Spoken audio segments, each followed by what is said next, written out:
பொண்ணுக்கு எவ்வளவு கஷ்டம் அதுன்னு நான் எனக்கு அப்படியே புரியுது. சொல்றேன், என்னோட சரிம்மா. ஜாதியை அந்த- சொல்லணும், எனக்கு இருங்க, 2வது அந்த திருமணம் பிரச்சனையை வந்து நான் விடுங்க. சொல்லணும் நாளையில இருந்து அப்படின்ட்டு நான் தண்ணி அடிக்க வேணாம்னு மாட்டேன்னு சொல்லணும் சொல்லியாச்சு. மேடம். நாளையில இருந்து தண்ணி அடிக்க மாட்டேன். உனக்கு என்ன வேணுமோ நான் வாங்கி தரேன். ஐயோ எனக்கு எதுவுமே வாங்கி கொடுக்க அப்ப தேவையில்லை இதுக்கு மேல மேடம். நான் நம்ம பிச்சை தண்ணி எடுத்து கூட அடிக்கிறது மட்டும் சாப்பிட்டுப்பேன். இல்லைங்க எனக்கு அவளுக்கு வேணாம் மேடம். பிரச்சனை. தண்ணி அடிச்சதுக்கு அப்புறம் நீங்க பண்ணற விஷயங்கள் தான் அவளுக்கு பிரச்சனை. நான் தான் அடிக்கிறது, அசிங்கமா வீட்டுல பேசுறது. இருக்கிறது, ஒரு ஒரு உணர்வு இல்லாம பக்கத்துல எல்லாம் இவங்க எல்லாம் இருக்காங்கன்னு அந்த ஒரு சுய உணர்வு இல்லாம வீட்டுல படுத்து கிடக்கிறது, இதெல்லாம் அவளுக்கு ரொம்ப டிஸ்டர்பன்ஸ். வெளிய இல்ல, நான் போகணும்னா சொல்றேன்ல. தலை நிமிர்ந்து அது மட்டும் நடக்கணுமா இல்லாம நீங்க இல்லையா உங்க மேடம்? பொண்டாட்டியை கவனிக்காம விட்டுட்டீங்க.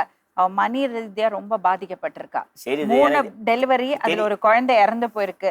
அவ மன ரீதியா ரொம்ப பாதிக்கப்பட்டிருக்கா. மன ரீதியாவும் உடல் ரீதியாவும் ரொம்ப டயர்டா இருக்கா. சரி, இன்னைக்கு சொல்லிட்டு போறேன். வேணாம் மேடம், சரி, இந்த வாழ்க்கை. இன்னைக்கு சொல்லிட்டு போறேன். நாளையில இருந்து தண்ணி அடிக்க மாட்டேன். உங்களை அப்படியெல்லாம் போக விட முடியாதுங்க.